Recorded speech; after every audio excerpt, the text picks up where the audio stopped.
하나님이 우리에게 주신 말씀은 이사야 7장 1절부터 25절까지의 말씀입니다. 이사야 7장 1절부터 25절까지의 말씀을 교독하겠습니다. 우시아의 손자요 요담의 아들인 유다의 아하스 왕 때에 아람의 르신 왕과 르말랴의 아들 이스라엘의 베가 왕이 올라와서 예루살렘을 쳤으나 능히 이기지 못하니라. 어떤 사람이 다윗의 집에 알려 이르되 다윗이 에브라임과 동행하였다 했으므로 왕의 마음과 그의 백성의 마음이 숲이 바람에 흔들림 같이 흔들렸더라.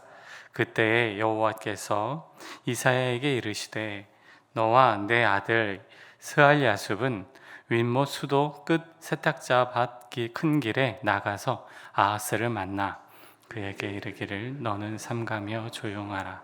르신과 아람과 르마야의 아들이 심히 노할지라도 그들은 연기 나는 두 부직갱이 그루터기에 불과하니 두려워하지 말며 낙심하지 말라. 아람과 에브라임과 르말리아의 아들이 악한 꾀로 너를 대적하여 이르기를 우리가 올라가 유다를 쳐서 그것을 쓰러뜨리고 우리를 위하여 그것을 무너뜨리고 다브엘의 아들을 그 중에 세워 왕으로 삼자 하였으나 주 여호와의 말씀이 이 일은 서지 못하며 이루어지지 못하리라. 대저 아람의 머리는 다메섹이요 다메섹의 머리는 리신이며 65년 내에 에브라임이 패망하여 다시는 나라를 이루지 못할 것이며 에브라임의 머리는 사마리아요 사마리아의 머리는 르말랴의 아들이니라. 만일 너희가 굳게 믿지 아니하면 너희는 굳게 서지 못하리라 하시니라. 여호와께서 또 아하스에게 말씀하여 이르시되 너는 내 하나님 여호와께 한 징조를 구하되 깊은 데에서든지 높은 데에서든지 구하라 하시니 아하스가 이르되 나는 구하지 아니하겠나이다. 나는 여호와를 시험하지 아니하겠나이다 한지라. 이사야가 이르되 다윗의 집이여 원하간대 들을지어다. 너희가 사람을 괴롭히고서 그것을 작은 일로 여겨 또 나의 하나님을 괴롭히려 하느냐. 그러므로 주께서 친히 징조를 너희에게 주실 것이라. 보라 처녀가 잉타하여 아들을 낳을 것이요 그의 이름을 임마누엘이라 하리라. 그가 악을 버리며 선을 택할 줄 알 때가 되면 엉긴 젖과 꿀을 먹을 것이라. 대저 이 아이가 악을 버리며 선을 택할 줄 알기 전에 내가 미워하는 두 왕의 땅이 황폐하게 되리라. 여호와께서 에브라임이 유다를 떠날 때부터 당하여 보지 못한 날을 너와 내 백성과 내 아버지 집에 임하게 하시리니 곧 아수르 왕이 오는 날이니라. 그날에는 여호와께서 애굽 하수에서 먼 곳의 파리와 아수르 땅의 벌을 부르시리니 다 와서 거친 골짜기와 바위 틈과 가시나무 울타리와 모든 초장에 앉으리라. 그날에는 주께서 하수 저쪽에서 새내어 온 삭도 곧 아수르 왕으로 내 머리털과 발털을 미실 것이요 수염도 깎으시리라.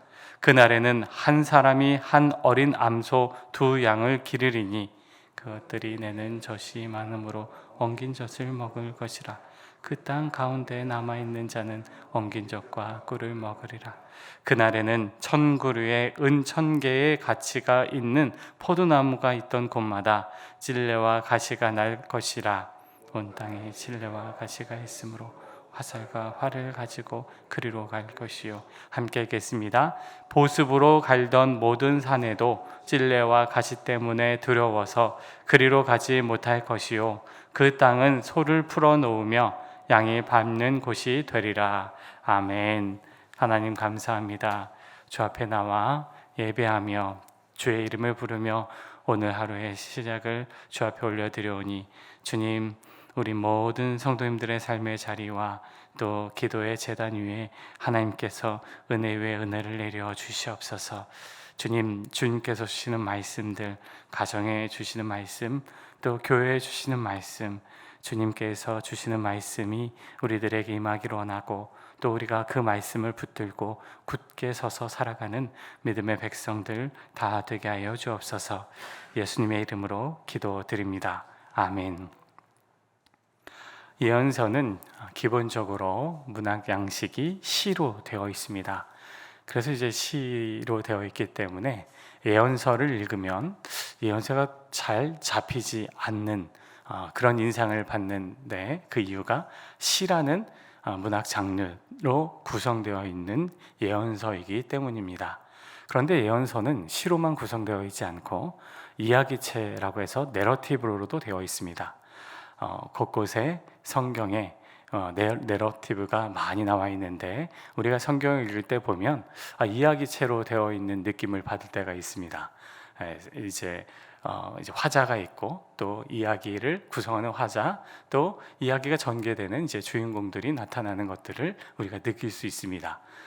예를 들어서 이제 창세기에 이제 아브라함의 이야기, 야곱의 이야기, 이삭의 이야기, 그게 다 내러티브로 되어 있습니다. 그런데 성경의 내러티브라는 문학 장르는 신학적인 내러티브입니다. 이게 무슨 말이냐면 이야기에 나와 있는 구성들, 이야기의 내용들, 등장인물들, 거기서 이야기에서 말하는 그 이야기의 내용의 사람들의 어떤 대화들, 그 모든 것들이 이 성경을 집필한 저자의 의도에 맞게, 의도에 따라서 이제 구성되어 있는 게 내러티브이고, 그것을 성경에서는 우리는 신학적 내러티브다라고 이야기를 합니다. 그래서 다 이유가 있다, 목적이 있다, 드러내고자 하는, 다시 말하면 저자가 드러내고자 하는 그 내러티브 양식이 성경에는 대략 40% 이상이 내러티브로 구성되어 있습니다. 신약도 마찬가지고 구약도 마찬가지고. 그래서 이제 예언서에 우리가 읽을 때 시로만 구성되어 있는 게 아니라 이 내러티브도 곳곳에 삽입되어 있는데, 우리가 어제 읽었던 이사야 6장의 내용에 내러티브가 존재하고, 그리고 오늘 읽은 7장에서도 내러티브가 존재합니다. 그 전에 1장부터 5장까지의 우리가 읽었던 이사야서 1장부터 5장까지는 다 시로 구성되어 있고, 내러티브는 하나도 나오지 않고, 어제부터 내러티브가 나오고 있습니다. 이제 예언자가 나오고, 또 하나님의 천사, 또 천사들이 하는 활동들, 그게 다 이제 이야기체로 내러티브로 되어 있습니다. 오늘 읽은 7장에서도 이 내러티브가 존재하는데, 다 그 구성된 목적들이 존재하고, 그 저자를 통해서 말씀하시고자 하시는 하나님의 의도 또한 이 내러티브 안에 그 요소들이 이제 있어서, 우리가 그 이유, 하나님이 이 지명, 이 단어, 이런 표현을 왜 쓰셨는지 우리는 내러티브를 통해서, 이 내러티브 안에서 이제 하나님의 의도를 찾는 것, 그것이 또 이제 성경 읽는 사람들의 해야 할 역할이기도 합니다. 매번 다 이제 찾아볼 수는 없고, 오늘 이야기체를 어쨌든 이야기체가 오늘 이사야의 시로 구성되어 있는 게 아니라 이야기체로 나타난다라고 이제 여기시면 되고, 그리고 이 이야기를 왜 말씀하시는가라는 부분들을 찾아보면서 성경을 읽으면 좋다라는 부분입니다. 오늘 이제 나오는 이야기체에 있어서 오늘의 말씀은 역사적 정황들을 우리가 살펴볼 필요가 있습니다. 이사야 7장과 이사야 8장은 둘 다 이제 같은 시대에 나와 있는 이야기인데요.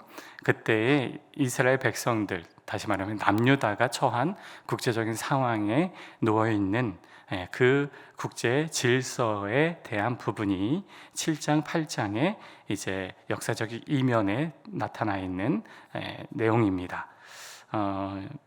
역사적 정황은 이렇습니다. 우시야 왕이 죽고, 어제 이제 본문에서는 우시야 왕이 죽었죠.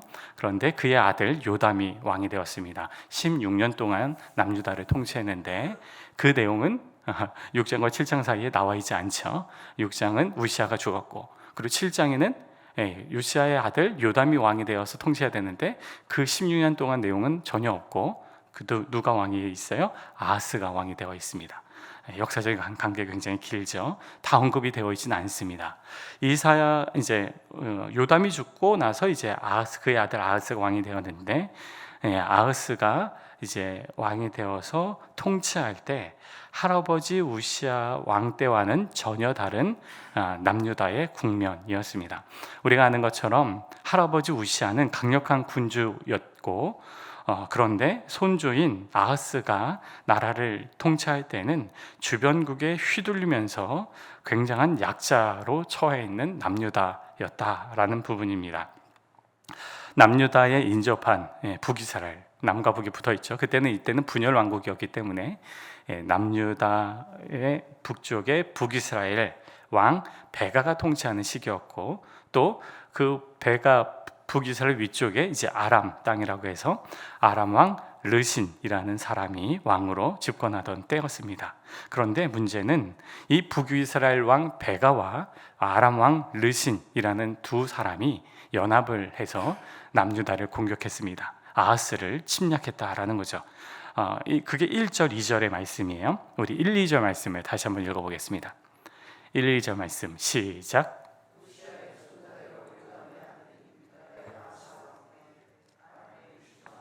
르말야의 아들 이스라엘의 베가 왕이 올라와서 예루살렘을 쳤으나 능히 이기지 못하니라.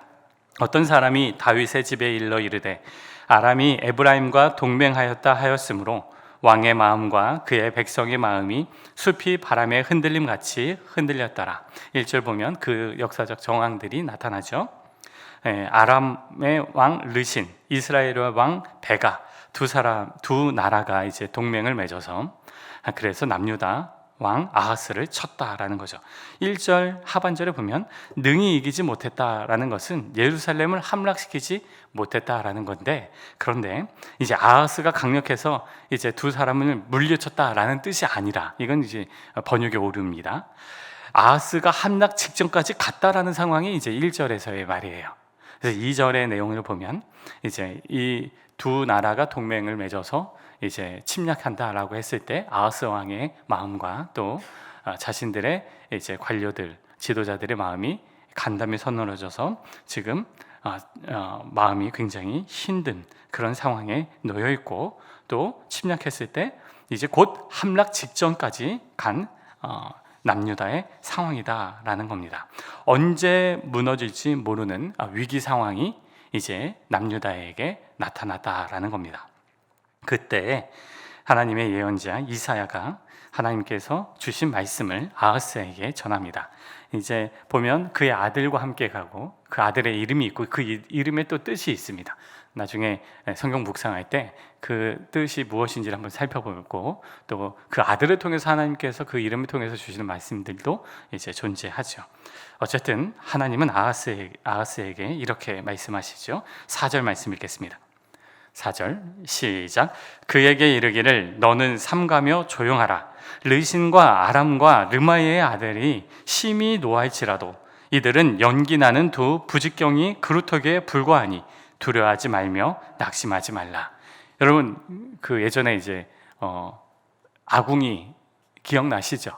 아궁이 뗄 때, 저 어렸을 때 저희 집에서도 아궁이 떼고 맨날 불장난 하다가 이제 지도도 많이 그렸는데요. 아궁이 뺄 때 이제 불쏘시개 집어넣고 할 때 이렇게 나무로 이제 쑤셔 넣잖아요, 그죠?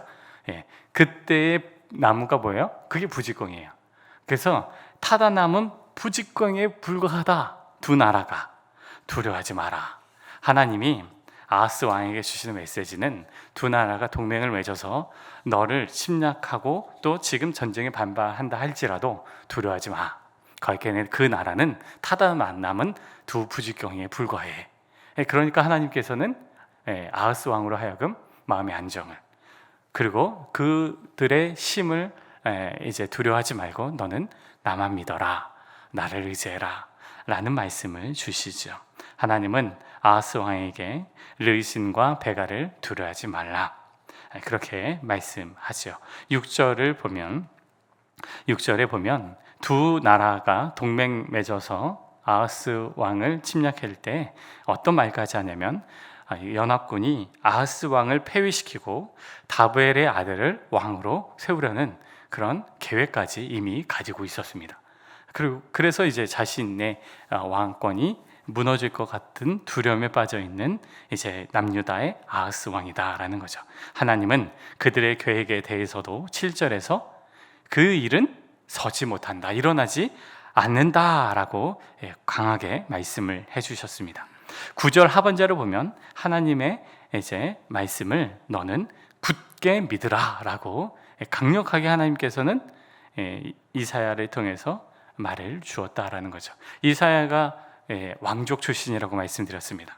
그리고 우시아의 사촌 동생입니다. 그러면 아하스는 이제 굉장히 이제 이사야의 편에서는 한참 손 아래 뻘인 거죠. 그런데 이 말씀을, 하나님의 말씀을 이 어린 왕에게 강력하게 이사야가 주고 있습니다.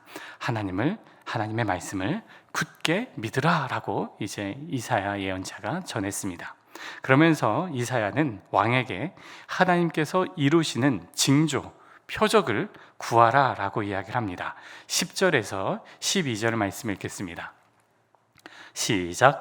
여호와께서 또 아하스에게 말씀하여 이르시되 너는 내 하나님 여호와께 한 징조를 구하되 깊은 데에서든지 높은 데에서든지 구하라 하시니 아하스가 이르되 나는 구하지 아니하겠나이다. 나는 여호와를 시험하지 아니하겠나이다 한지라. 아하스 왕은 징표를 구하지 않죠. 여기서 말하는 징표는 표적, 하나님께서 이 약속을 이루신다라는 그 약속의 징표, 표적, 표시라는 거예요. 그것을 이사야는 왕에게 당신 왕이여 이것을 구하십시오. 하나님께서 이루신다라는 표적을 지금 구하십시오. 구하면 하나님께서 그 표적을 주십니다. 그 징표를 징표로서, 약속의 징표로서 주십니다 라고 이제 왕에게 이야기를 하는데, 왕은 어떻게 한다고요? 나 안 구하겠습니다. 하나님을 시험하지 않겠습니다. 굉장히 12절의 내용을 보면 아하스 왕이 굉장히 믿음이 좋은 것처럼 보이는데 이건 그렇지 않습니다. 이건 그런 게 아니에요. 징표를 구하라 이야기했을 때 징표를 구해야 하는 것이 맞습니다. 왜냐하면 아하스 왕이 믿음이 없었기 때문에, 하나님이 이루신다라는 믿음이 없어서 이사야 예언자는 왕에게 징표를 구하면 하나님 그 징표를 줄 거다. 왜냐하면 지금 하나님의 말씀을 이사야가 아하스 왕에게 많은 이야기들을 주지만 이사야가 볼 때 그가 믿음이 없고 흔들리고 여전히 두려워하기 때문에 그러지 말고 하나님이 이루신다라는 약속의 징표를 구하십시오. 하나님이 그 약속의 징표를 주실 겁니다. 징표를 받은 상태가 아니라 먼저 하나님께 구하라고 이야기를 하고, 그리고 그 징표를 통해서 왕은 흔들리지 마십시오라는 말인데, 그런데 왕은 어떻게 반응한다고요? 나 징표 구하지 않을래요. 이미 믿음이 없고 하나님을 신뢰하지 않고 있는 왕 아하스다라는 거예요. 믿음이 있어서 하나님을 시험하지 않겠다라는 뜻이 아니다라는 겁니다. 그런데 이에 대해서 이제 이 이사야 예언자는 직접 하나님의 징표를 선언합니다. 그게 이제 14절에서 16절 말씀인데 아주 유명한 말씀이 14절에 나오죠. 우리 14절에서 16절 말씀 읽겠습니다. 시작. 그러므로 주께서 친히 징조를 너희에게 주실 것이라. 보라, 처녀가 잉타하여 아들을 낳을 것이요 그의 이름을 임마누엘이라 하리라. 그가 악을 버리며 선을 택할 줄을 알 때가 되면 엉긴 젖과 꿀을 먹을 것이라. 대저 이 아이가 악을 버리며 선을 택할 줄 알기 전에 내가 미워하는 두 왕의 땅이 황폐하게 되리라. 여기서 말하는 16절에서 두 왕의 땅은 이제 베가 왕과 르신 왕입니다. 아람과 이스라엘 왕, 두 왕의 땅이 이제 황폐하게 될 거다. 다시 말하면 두 왕은 무너지게 될 거다라는 말씀이에요. 그게 언제요? 징표가 뭐예요? 이제 처녀가 잉태하여 아들을 낳을 거고 그 아들의 이름을 임마누엘이라 할 것이며, 그 임마누엘이 어느 정도 커서 선을 버리고 악을 버리고 선을 택할 줄 알게 되는 그 나이가 될 때에 두 왕은 무너지게 될 거다라는 그게 이제 바로 징표예요. 한 아이가 태어나서 그 아이가 이제 악을 버리고 선을 택할 줄 아는 나이가 되었을 때에 두 나라는 멸망할 거다라는 말씀, 그게 이제 징조인데, 그런데 우리가 14절에 많이 봤던 말씀이 뭐예요? 보라, 처녀가 잉태하여 아들을 낳을 것이요 그의 이름을 임마누엘이라 하리라. 이 말씀 어디서 만났습니까? 우리가 복음서에서 만났죠. 그런데 복음서에서 만났는데 여러분, 이 14절에 처녀라는 단어는요, 원문을 보면, 히브리어의 원문을 보면 처녀라는 단어가 아니에요. 무슨 단어일까요?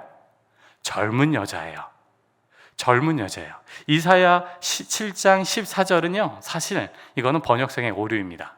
한글 성경의 번역에 있어서 이건 잘못된 번역이에요. 그런데 이 말씀을 나중에 복음서 기자들이 예수님의 탄생, 마리아를 통해서 낳은 예수님의 탄생을 알릴 때에 이사야 7장 14절을 가져가서 이것을 토대로 예수님에게 적용시켰습니다. 그때에 이제 적용할 때에 처녀라는 단어를 의도적으로 신약의 저자들은 처녀라는 단어를 넣었어요. 젊은 여자가 아니라 처녀라고 단어를 넣었습니다. 그래서 복음서의 말씀의 단어는 분명하게 명시되어 있는 게 젊은 여자가 아니라 처녀라는 단어를 집어넣었어요. 그런데 이제 신약, 우리가 신구약을 번역할 때 한글은 그것을 그대로 그냥 둘 다 처녀라고 번역했는데 이건 번역상의 오류이고, 이제 원문에서는 7장 14절은 젊은 여자이고, 신약에 있어서는 젊은 여자가 아니라 거기서는 정말로 처녀라는 단어를 분명하게 명시합니다. 그래서 이제 이 말씀을 차용을 한 게 복음서 기자들이고, 예수님의 탄생은 처녀를 통해서 마리아 엄마인 마리아가 남녀가 아닌 처녀의 몸을 통해서 예수님이 나신 것이다라는 것을 분명히 명시하고, 하지만 이제 이사야 7장에서의 말씀은 젊은 여자를 통해서 아이가 태어날 것이고, 그 아이가 임마누엘이고, 그리고 그 아이가 어느 정도 자랐을 때 악을 버리고 선을 선택하는 나이가 되었을 때 두 나라는 멸망할 것이다. 그래서 그 아이가 태어나는 것이 징조다라는 거예요. 학자들 사이에서는 이 아이가 누구냐라고 할 때 의견이 많이 불분명한데, 어쨌든 징조가 이것이고, 그래서 이 처녀라는 단어, 이 젊은 여자를 아마도 아하스의 주변에 있는 특정한 여인일 가능성이 있다라고 이제 학자들이 이제 보는데, 어떤 학자는 사실 그의 이제 아내이기도 하고 이제 친척일 것이기도 하고, 혹은 아하스의 이제 예언자 이사야의 이제 자녀가 될 수도 있다라고 의견이 분명하지만, 어쨌든 이 단어를 통해서, 이 징표를 통해서 아하스 왕은 하나님이 자신에게 주시는 말씀, 두 왕으로 인해서 나라가 이제 무너질 것 같은, 그리고 자신의 왕권이 무너질 것 같은 그 두려움을 벗어나라는 측면에서 하나님께서는 징표를 아하스 왕에게 제시해 주셨다라는 겁니다. 그런데 결론적으로 어떻게 했을까요? 아하스 왕은 이 징표를 하나님께서 주셨음에도 불구하고 그 징표를 의지하지 않고, 하나님을 굳게 믿지 않고, 아하스는 인간적인 방법을 취합니다. 그게 무엇이냐면, 그의 내용이 이제 내일의 본문인 8장에 나옵니다. 그리고 열왕기하 16장과 역대하 28장에 나와 있는데, 이 역사적인 선택을 무엇을 하냐면, 아하스 왕은 하나님을 신뢰하고 의지하는 것이 아니라 굳게 믿지 않고 인간적인 방법에 의해서 일을 취하는데, 그게 바로 다른 나라의 힘을 얻어서 원조를 요청해서 그 원조에 의해서 나라의 위기를 벗어나는데, 그 나라가 무엇이냐면 아수르 왕입니다. 아수르 왕 드그라블레셀 3세에게 원조를 요청해서, 도움을 요청해서 드그라블레셀 3세가 군대를 일으켜서 이제 두 나라, 그 연합군을 치게 되면서 이제 연합군이 와해되는, 그러면서 이제 남유다는 아수르 왕 드그라블레셀 3세에 의해서 굉장히 나라가 이제 강했음에도 불구하고 나라가 완전히 연약해지고, 그리고 아수르 제국의 속국으로 들어가게 되는 그러한 위기에 처하게 된다라는 거예요. 하나님의 방법을 취하지 않고 인간의 방법을 토대로, 그리고 아수르 제국이 남유다에 집권하게 되는 빌미를 제공한 악한 왕, 믿음 없는 왕이 아하스 왕입니다. 이사야가 그렇게 설득하고 그러한 말들과 메시지를 전했음에도 불구하고 아하스는 인간적인 방법을 취하게 되죠. 그 내용이 구체적으로 열왕기하 16장 그리고 역대하 28장에 나타납니다. 이사야도 나타나지만 내용은, 그 역사적 정황들은 이제 다른 성경에 구체적으로 언급이 되어 있습니다. 사랑하는 여러분, 오늘 하나님께서 우리에게 주시는 메시지는, 아하스 왕에게 하나님께서 많은 메시지들을 허락해 주셨지만 하나님의 말씀을 듣지 않고 내가 볼 때 인간적인 방법, 그 두려움을 벗어나는 게 하나님의 말씀이 아니라 내가 할 수 있는 일, 내가 눈으로 볼 때 할 수 있는 힘, 그런 것들을 보면서 선택하지만 오히려 그게 정답이 아니라 더 괴로운 일들의 결말로 나타나게 된다라는 부분이지요. 오늘을 살아가고 또 우리가 삶을 살아갈 때 사람의 방법대로 취하는 것이 아니라 하나님의 방법대로 또 하나님 주신 말씀대로 그 말씀들을 의지하고 붙들고 승리하는 우리 모든 죄의 자녀들의 삶의 자리들 다 되시기를 예수님의 이름으로 축복합니다. 기도하겠습니다. 하나님 아버지, 보이는 사람을 의지하는 인생이 아니라 보이지 않는 하나님을 의지하는 인생이 되기를 원합니다. 우리의 삶의 자리에서 사람의 방법대로 그 위기들을 탈출하려는 그런 어리석은 선택을 하지 않고 하나님의 말씀, 하나님의 방법대로 또 하나님의 뜻대로 아버지 의지하며 주권을 인정하며 주 앞에 나아갈 때 하나님의 섭리와 또 하나님의 말씀하신 일들이 온전히 이루어지는 주의 자녀들의 삶의 자리 또 우리 모든 교회들 다 되게 하여 주시옵소서. 예수님의 이름으로 기도드립니다. 아멘. 하늘에 계신 우리 아버지, 아버지의 이름을 거룩하게 하시며 아버지의 나라가 오게 하시며 아버지의 뜻이 하늘에서와 같이 땅에서도 이루어지게 하소서. 오늘 우리에게 일용할 양식을 주시고 우리가 우리에게 잘못한 사람을 용서해 준 것 같이 우리 죄를 용서하여 주시고 우리를 시험에 빠지지 않게 하시고 악에서 구하소서. 나라와 권능과 영광이 영원히 아버지의 것입니다. 아멘.